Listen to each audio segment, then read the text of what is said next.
Hello everyone, welcome to ChemUp Academy. So in today's lecture we shall be starting with your new unit from NCERT. So this lecture shall be for 11th class precisely, and the topic for today, unit 3, it says classification of elements and periodicity in properties. So this is your unit and it is lecture number 1. Topic shall be basic introduction. Starting with the first basic introduction along with the examples we will shall be covering this time. Alright, so classification of elements की ऐसे क्या जरूरत पड़ी? What happens is actually we have so many elements and once we are having so many elements it becomes necessary कि उन चीज़ों को थोड़ा क्लासिफाई करके रख लिया जाए. जैसे if you have so many books तो you will be precisely making the piles of the books, like these are my Hindi books, these are my English books and so on. This means that you have classified. अगर आपके पास कोई और चीज़ें हैं जैसे supposedly you have stamps or you have road maps or you have certain other factors or any sort of collection, so that collection would be classified on certain levels. Similarly, we are having so many elements we have, and those elements are need to be classified. अगर चीज़ें classify होंगी, अच्छे से table के अंदर arranged होंगी, तो it becomes easy कि हम उनको अच्छे से पढ़ पाए विदाउट एनी डिफिकल्टी. वेराज अगर चीज़ें स्कैटर्ड होंगी तो हम उन चीज़ों को अच्छे से नहीं पढ़ पाएंगे. Therefore we have approximately 118 elements that are known to us, and studying about them कि 118 elements के बारे में आप जान लो, उनके बारे में पूरा पढ़ लो, तो बहुत ज़्यादा डिफिकल्ट टास्क बन जाएगा. तो हमने क्या किया, इनको एक कैटेगरी में डाल दिया कि जितने भी ये सारे एलिमेंट्स हैं इनकी प्रॉपर्टी कुछ इस तरीके की होगी, वेराज दूसरे बचे हुए एलिमेंट्स की प्रॉपर्टी कुछ इस तरीके की होगी, जिसकी वजह से हमने क्या किया, उनको ग्रुप्स और पीरियड्स में डोनेट कर दिया. और ग्रुप्स और एंड पीरियड में डालने के बाद हमारे पास जो टेबल आता है वो कुछ इस तरह का दिखता है. ये टेबल जरूरी नहीं है कि आपने शुरुआती तौर पर ही इस टेबल को पढ़ लिया, नहीं, इससे पहले कई सारे रेनोवेशंस हुए थे या फिर इनोवेशंस हुए थे जिसकी वजह से हम ये टेबल को पढ़ पाएंगे. तो ऐसे क्या इनोवेशंस थे? जो इनोवेशंस हुए तो सबसे पहले आते हैं आपके डोबनियर, जॉन एंड डोबनियर. उन्होंने थोड़ा सोचा, the one John actually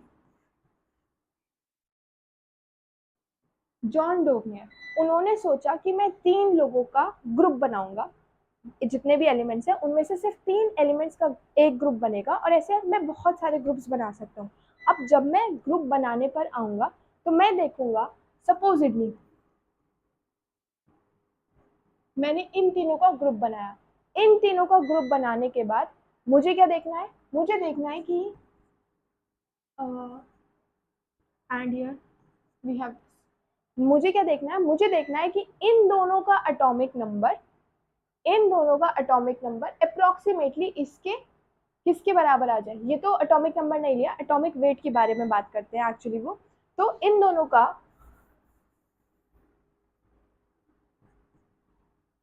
corners वालों का जो एटॉमिक वेट होगा, एटॉमिक वेट, इन दोनों का एटॉमिक वेट इस एटॉमिक वेट का एवरेज माना जाएगा. ठीक है, मतलब अगर मैं एटॉमिक वेट लेती हूँ लिथियम का और मैंने एटॉमिक वेट लिया पोटेशियम का और दोनों को 2 से डिवाइड कर दिया, तो मेरे पास जो एटॉमिक वेट आ जाएगा वो सोडियम का आ जाएगा. अगर मैं लिथियम के एटॉमिक वेट की बात करूँ, सोडियम के एटॉमिक वेट, लिथियम के एटॉमिक वेट के साथ साथ मैंने लिया पोटेशियम का एटॉमिक वेट. तो जब मैंने ये सब का वेट लिया तो मैंने क्या देखा, मैंने देखा कि इन तीनों का weight, this one and this one, तीनों का वेट लेने से दोनों का वेट का एवरेज लेने से I was getting this central portion of mine, मतलब सोडियम. एंड सोडियम मिल रहा था, तो ऐसे उन्होंने 3-3 का ग्रुप बनाना शुरू किया। जब उन्होंने 3-3 का ग्रुप बनाना शुरू किया तो उन्होंने बहुत सारे ग्रुप्स बना दिए, like the group known as triad जिसको बोलते थे। Here we have these are the groups. Dobereiner का जो ट्रायड था वो कुछ इस तरह का दिख रहा था, जिसमें आपने लिथियम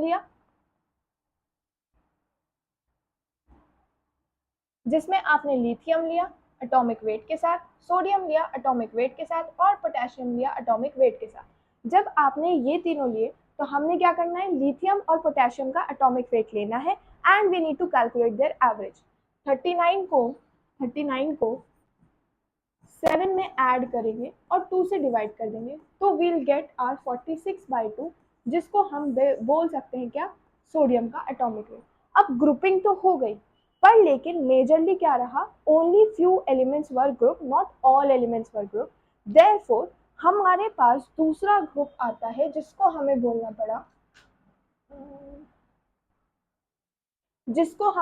पड़ा, ये एटॉमिक वेट के बारे में है। और जॉनर डोबनियर ने क्या बनाने की कोशिश करी थी, ट्रायड्स। ट्रायड्स का मतलब है तीन लोगों का पेयर बनाना शुरू करा था, या फिर 3 लोगों की जोड़ी या 3 लोगों का ग्रुप बनाना शुरू करा था।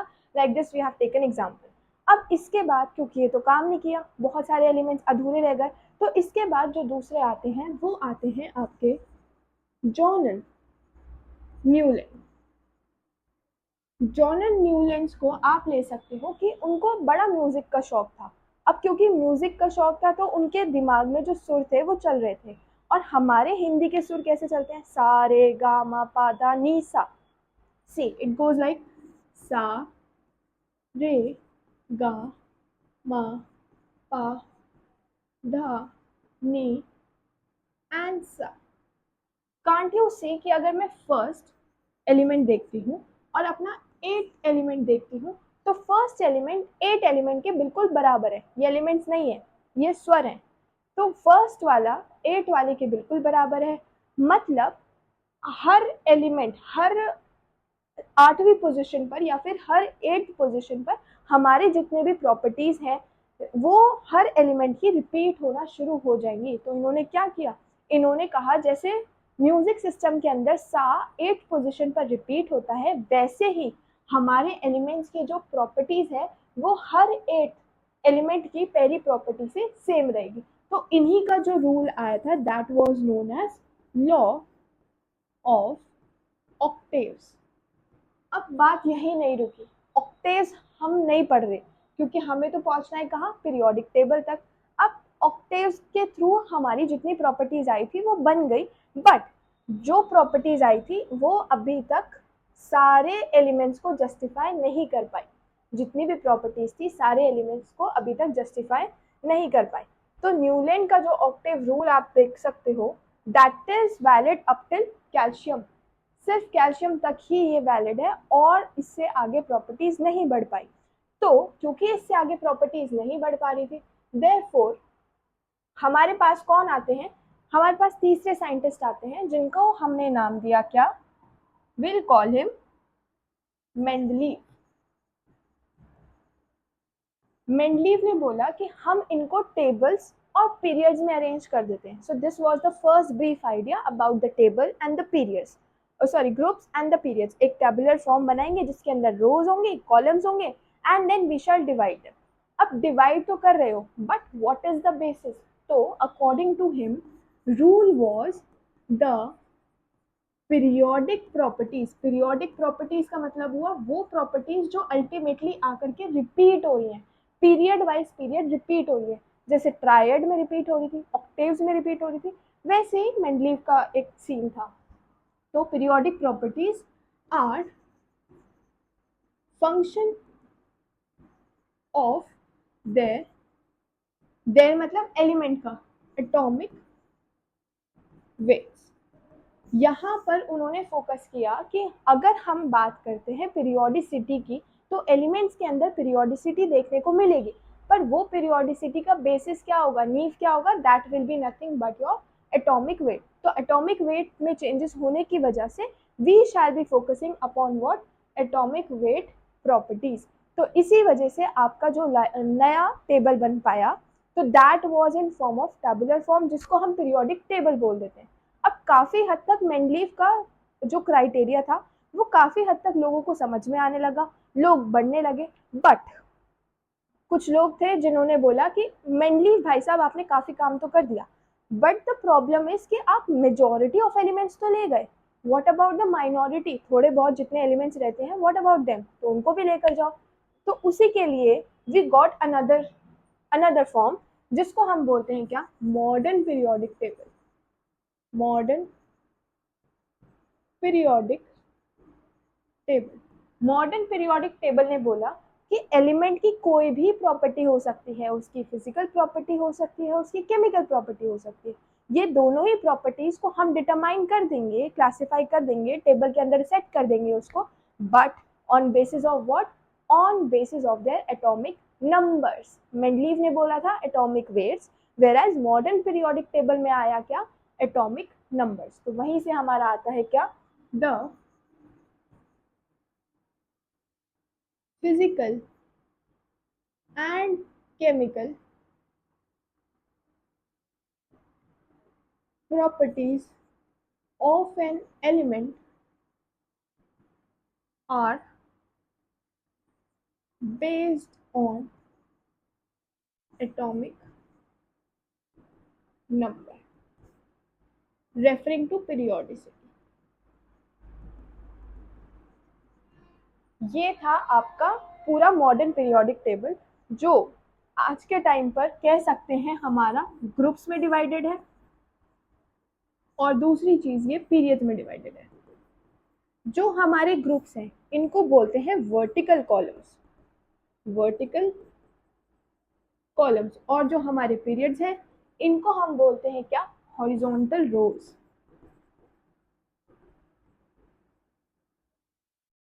अगर गिनती की बात की जाए कि आपके कितने वर्टिकल ग्रुप्स हैं या फिर वर्टिकल, हाँ मतलब कितने ग्रुप्स हैं, कितनी रोज हैं या कितने पीरियड्स हैं, तो हमारे पास जितने ग्रुप्स हैं 2018 इन नंबर, और अगर हम पीरियड्स की बात करें तो हमारे पास पीरियड्स हैं 7 इन नंबर। तो 7 पीरियड्स हैं आपके मॉडर्न पीरियोडिक टेबल के अंदर, और ग्रुप्स हैं आपके 18, और जितने एलिमेंट्स इन्होंने डिटरमाइन किए हैं 2118 अभी तक। और आपका जो पीरियोडिक टेबल है वो दिखता है कुछ इस तरह का। इस तरह का मतलब ये कि this is your row, sorry this is your column, these are your column. अगर हम वर्टिकली बात कर रहे हैं तो ये सब आपके कहलाए जाएंगे कॉलम। वेयर एज अगर हम हॉरिजॉन्टली बात करें, अगर हम हॉरिजॉन्टली बात करें तो this is your row, another row, और इन रोज को हम बोलते हैं क्या, इन रोज को बोलते हैं पीरियड्स। तो अगर इनकी बात चल रही है तो इनको बोलेंगे पीरियड्स, और अगर इनकी बात चल रही है तो इनको बोलेंगे ग्रुप्स। तो आप देख सकते हो जो एलिमेंट्स क्लासिफाइड है वो किस बेसिस के ऊपर क्लासिफाइड है, मतलब we have 18 element, sorry 18 groups, and we have certain sort of periods. अब आप बोलोगे यहाँ तक तो टेबल ठीक है, it is fine up till here कि आपने यहाँ तक पढ़ा दिया, व्हाट अबाउट दीज, ये दूसरे तीसरे टेबल क्यों बने हुए? ये दूसरे तीसरे टेबल नहीं बने हुए, एक्चुअली ये टेबल इसी के अंदर फिट होना था, इसी के बीच में ये टेबल आना था, बट क्योंकि टेबल की शेप ना खराब हो जाए तो इस वजह से इन सर्टन एलिमेंट्स को जिनकी प्रॉपर्टी सेम है, इनका नाम है इनर ट्रांजिशन एलिमेंट्स, तो इन सर्टन एलिमेंट्स को हमने थोड़ा नीचे बना दिया ताकि इसकी शेप जो है वो डिस्ट्रॉय ना हो जाए, इस वजह से इसको हमने नीचे बनाया। Only this is the reason, और कोई रीजन नहीं है। And if you will see your modern periodic table, तो मॉडर्न पीरियोडिक टेबल में एक्चुअली अगर आप देखोगे तो आपके पास नंबर लिखे हुए हैं, नंबर जैसे atomic number, atomic number is written क्योंकि एटॉमिक नंबर के बेसिस के ऊपर ही बना हुआ है।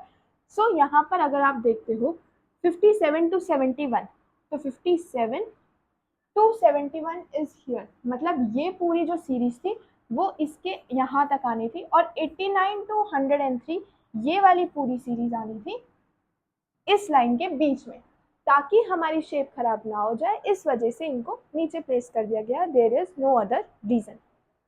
ठीक है, अब आते हैं हमारे, अब हमने डिस्कवर कर लिया, डिस्कवर करने के बाद जो नेक्स्ट प्रॉपर्टी आती है या जो नेक्स्ट चीज आती है वो होती है क्या, आईयूपीएसी नेमिंग। अभी तो रिसेंटली आईयूपीएसी नेमिंग है, बट आईयूपीएसी से पहले क्या रहा होगा, तो उसमें थोड़ी बात कर लेते हैं। तो before actually getting to that,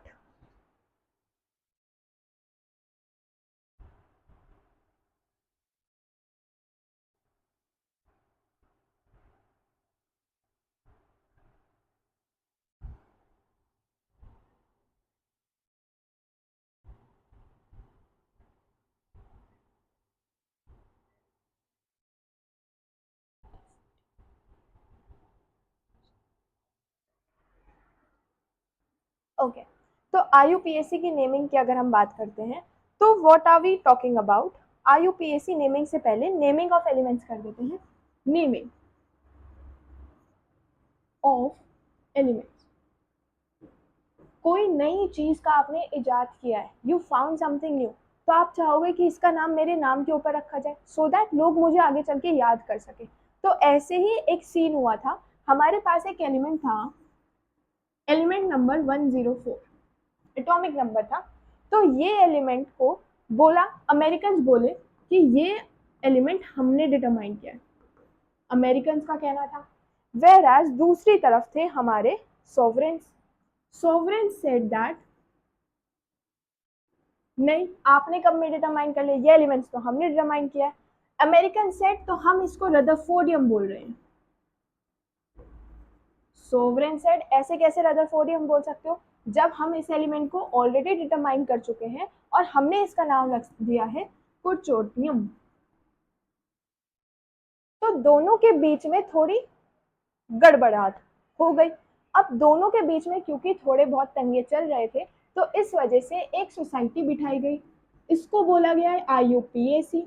IUPAC ने डिटरमाइन किया कि चलो ठीक है, अब ये लड़ाई झगड़े हो गए सो हो गए, तो आप कोई भी एलिमेंट डिटरमाइन होगा तो आप ऐसे नाम नहीं रख सकते, उसका बाद में रखे गए थे दो, आप ऐसे नाम नहीं रखोगे, आईयूपीएसी फॉर्म में आप उसको निकाल के दे दो so that we also get to know कि आपने डिटरमाइन किया या आपने डिटरमाइन किया।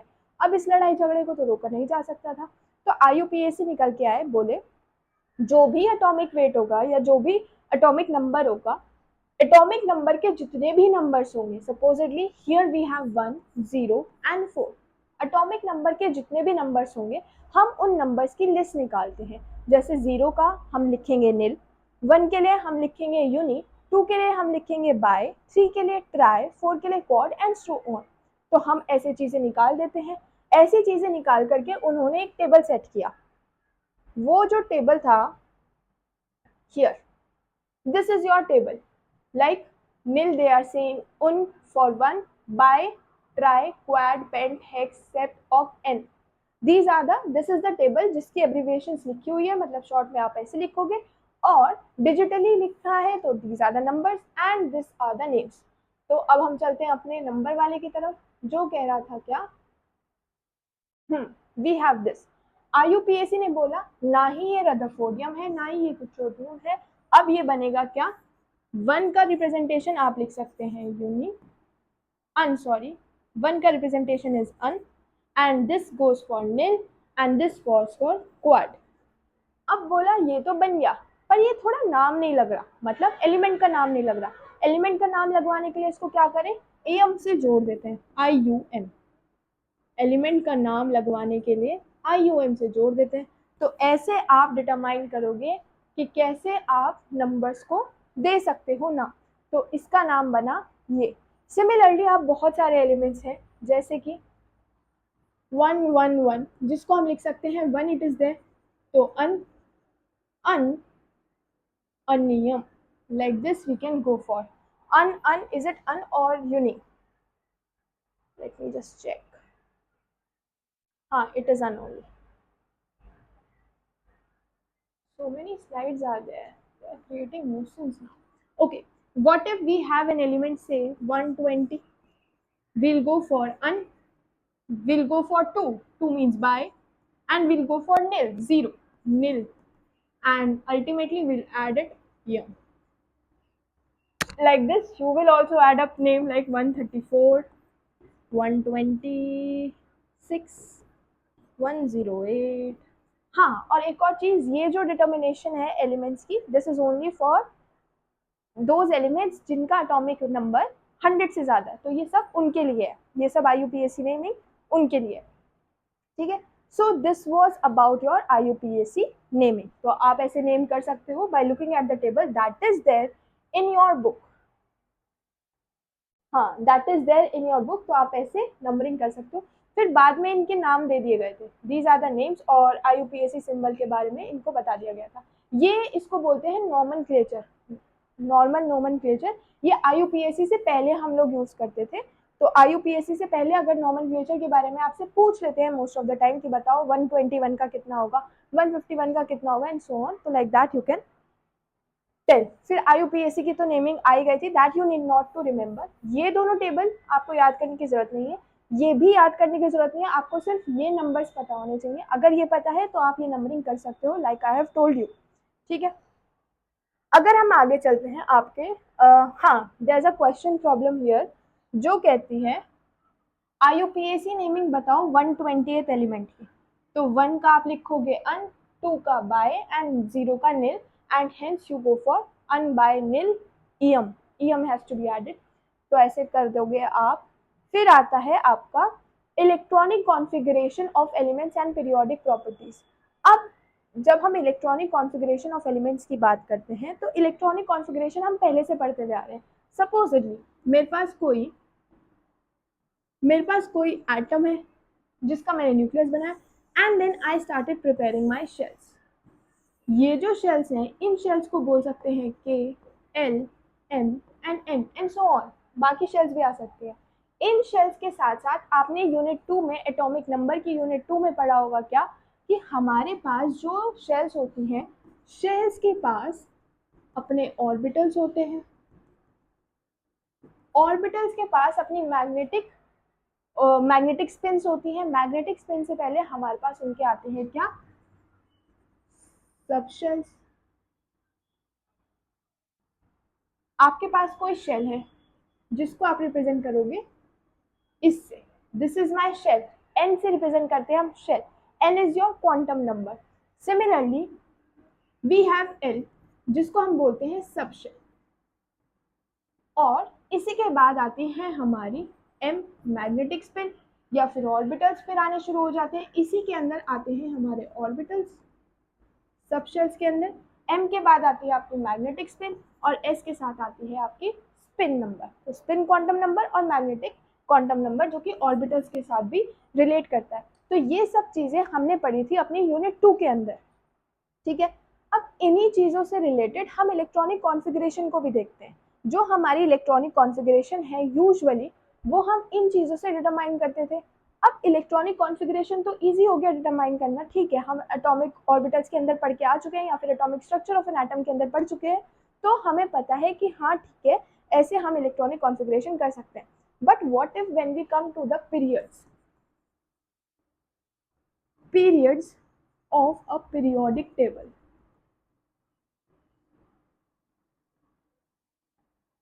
periods of a periodic table says that if how many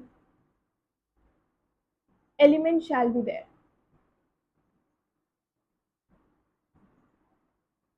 तो डायरेक्ट क्वेश्चन पूछ सकते हैं कि बताओ फर्स्ट पीरियड के अंदर कितने एलिमेंट्स, सेकंड पीरियड के अंदर कितने एलिमेंट्स, थर्ड के पीरियड के अंदर कितने एलिमेंट्स। तो ऐसे पता करने के लिए हमें क्या करना है, हमें करना है इन ऑर्डर टू कैलकुलेट कि कितने नंबर ऑफ एलिमेंट्स है एक पर्टिकुलर रो के अंदर या एक पीरियड के अंदर, हमें कुछ नहीं करना, हमें 2 से मल्टीप्लाई करनी है, किसकी, ऑर्बिटल्स की। ऑर्बिटल्स क्या होते हैं आपके, आपके ऑर्बिटल्स हो सकते हैं S, P, D, F and so on, ये सब आपके ऑर्बिटल्स हो सकते हैं। तो जितने नंबर ऑफ ऑर्बिटल्स अवेलेबल हैं, या फिर जितने नंबर ऑफ ऑर्बिटल्स के पास उतनी एनर्जी है कि वो भरे जा सके, तो उनकी मल्टीप्लाई अगर आप 2 से कर दोगे, तो that will be giving you number of elements in that particular period. जैसे जैसे अगर हम सॉल्व करना चाहें तो we can solve it.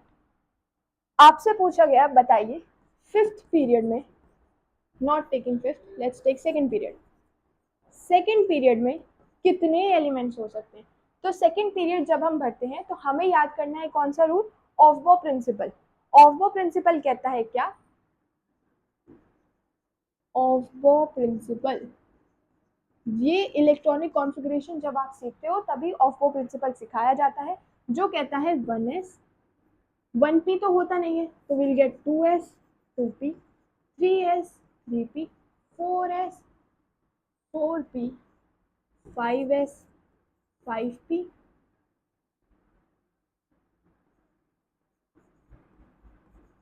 and 6, and like this so on it will go on। ठीक है, तो ऐसे आपको जो है ऑफबो के प्रिंसिपल के हिसाब से आपको इलेक्ट्रॉनिक कॉन्फ़िगरेशन लिखनी आनी चाहिए। वंस यू आर अवेयर कि कैसे इलेक्ट्रॉनिक कॉन्फ़िगरेशन लिखनी है, उसके बाद we can calculate this particular thing. अगर सेकेंड पीरियड की बात हो रही है तो सेकेंड पीरियड में सिर्फ ये दो चीज़ें हमें देखने को मिल सकती हैं। ठीक है, अगर हम बात करते हैं कि इनके अंदर कितने इलेक्ट्रॉन्स आ सकते हैं, this will have 2 2 and 3। How many electron does it make? 3 2 and 2। what? no 6 it will be। Orbitals तो ये हुई ना। या तो आप डायरेक्टली इलेक्ट्रॉन्स काउंट कर सकते हो, या फिर what you can do is you can directly count the orbitals.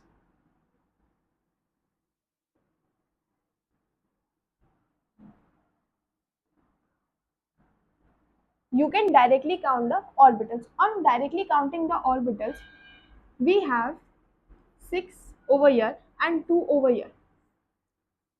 Second period के लिए काउंट कर रहे हैं तो we will be counting the orbitals. या तो आप ऑर्बिटल्स काउंट करो या फिर इलेक्ट्रॉन्स काउंट करो।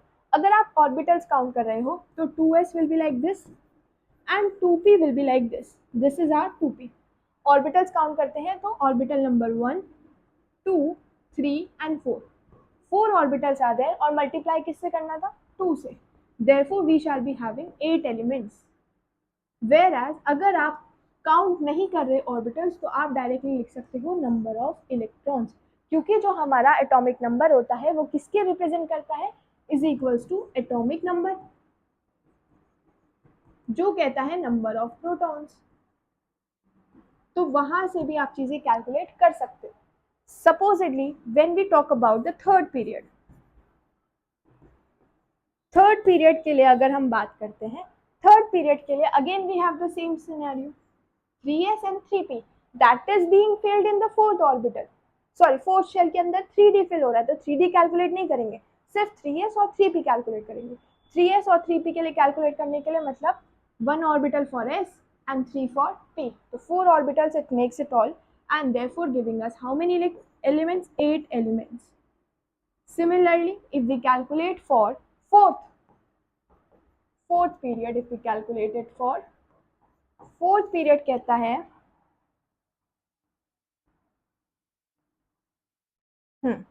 अगर फोर्थ पीरियड के लिए कैलकुलेट करते हैं तो 4 के लिए we have 1 5 and how many? This will have 3, 1 5 and 3, so that makes in all 9।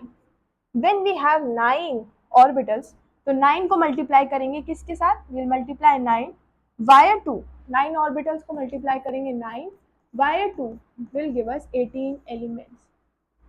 Similarly, if we go for fifth के लिए we have these, तो how many electrons we can count? Let's count 2 electrons for this, 10 electrons for this and 6 electrons for this, making 18। अगर orbitals count करते हैं तो 1 orbital for this, 5 orbitals for these and p has only 3 orbitals, तो s p d 5s 5p and 5p, this making 1 2 3 4 5 6 7 8 9, and orbitals 9 into 2 will give you how many elements are there? That means 18 elements are there। This is how we can calculate the number of elements in a given period। So on basis of this only we have classified our periods and we have classified our groups। जितने भी groups होंगे, supposedly if we come to our periodic table directly, coming to our periodic table directly, they are saying that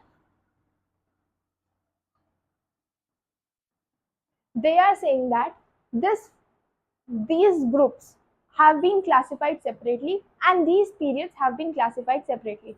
Now you know how we can calculate the number of atoms, or sorry, number of elements in particular period. Now they are saying what is that in the first group is known as alkali group. This is your alkali group, whereas your second group is alkaline earth metals. When we talk about this blueprint, this blue is known as your transition group. This blue is known as your transition, whereas यहाँ वाले से ये वाले का जो ये है इसको बोलते हैं हम इनर ट्रांजिशन। ठीक है, यहाँ पर आते हैं आपके पी ब्लॉक के एलिमेंट्स, और इसको बोलते हैं हम एस ब्लॉक के elements. these two, this and this, इनको बोला जाएगा आपके एस ब्लॉक। अब देखते हैं, आपने हाइड्रोजन को एस ब्लॉक बोला है और आपने हीलियम को पी ब्लॉक में रखा है, इसको बोलते हैं हम हैलोजन फैमिली, और ये आती है आपकी नोबल गैस। लास्ट वाली जो लेन है, this is your noble gas. इसको नोबल गैस क्यों बोल रहे हैं? क्योंकि इस 18 ग्रुप वाले के अंदर जितने भी एलिमेंट्स प्रेजेंट है, यहाँ पर सबकी electronic configuration is filled, completely filled it is, whereas यहाँ पर एक इलेक्ट्रॉन की कमी है, इस वजह से इनको यहाँ रख दिया गया है। Like if we say hydrogen, hydrogen की पोजीशन जस्टिफाई की गई है इन द पीरियोडिक एलिमेंट। कैसे? We know that hydrogen 1s1 electronic configuration इतनी होती है, तो एस ब्लॉक के अंदर रख दिया गया है, एस ब्लॉक को बिलोंग कर रहा है, तो ऐसे ही इसको एस ब्लॉक के अंदर रख दिया, तो this one thing is fine. But अगर आप एस ब्लॉक के अंदर ना रख के आप इसको हैलोजन फैमिली में रख देते, हैलोजन फैमिली वो फैमिली होती है जहाँ पर आपके chlorine, fluorine, bromine, iodine and so on थे। इस फैमिली का मतलब हुआ क्या, यहाँ पर 287 इस प्रकार की जो चीज़ें अगर आपको देखने को मिल रही है, या फिर 2,7, मतलब इलेक्ट्रॉनिक कॉन्फ़िगरेशन कैसी होनी चाहिए? अल्टीमेटली लास्ट शेल में 8 इलेक्ट्रॉन्स होने चाहिए, यहाँ पर सिर्फ एक ही इलेक्ट्रॉन की कमी है। Only they need 1 electron, they just need 1 electron to gain noble gas configuration. तो नोबल गैस की कॉन्फ़िगरेशन के लिए सिर्फ इनको एक इलेक्ट्रॉन चाहिए। अब क्योंकि एक इलेक्ट्रॉन चाहिए, सिमिलरली हाइड्रोजन को भी तो एक इलेक्ट्रॉन चाहिए, क्योंकि जो हीलियम है हमारा उसके पास खुद 2 होते हैं, and it is completely field. Since it is completely field, तो ये नोबल गैसेस की तरह बिहेव करती है, नोबल गैसेस की तरह बिहेव करती है। तो अगर हाइड्रोजन को एक इलेक्ट्रॉन और दे दिया जाए, तो इसका ये जो शेल है ये 1s2 बन जाएगा। 1s2 मतलब अगेन नोबल गैसेस। तो why are we not keeping it in the noble gas configuration, and why are we keeping it here? We are not keeping it in the s block. Actually s block में रख भी दिया तो क्या हो गया, इसके पास s एलिमेंट है, तो s ऑर्बिटल है, तो वो भरी जा रही है। Whereas if you see carefully over here, hydrogen की जो पोजीशन यहाँ पर है, that is not in the group, instead it is at the top। तो टॉप पर रखने का मतलब ये हुआ कि वो कोई भी तरीके से बिहेव कर सकता है, इधर लाइक हैलोजन और लाइक एल्कली, दोनों तरीके से ये बिहेव कर सकता है। That's why it is kept at the top. Whereas coming to the helium, helium को since it has s configuration, it has configuration like helium की अगर बात करें,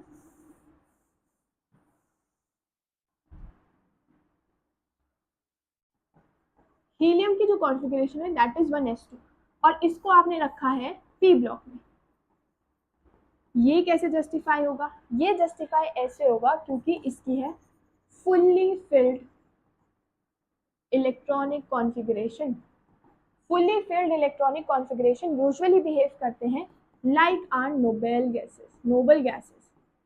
अब क्योंकि ये नोबल गैसेस की तरह बिहेव कर रहा है, तो ज़रूरी हो गया है क्या कि इसको हम ग्रुप नंबर 18 में बिठा दें, हेंस इट इज जस्टिफाइड।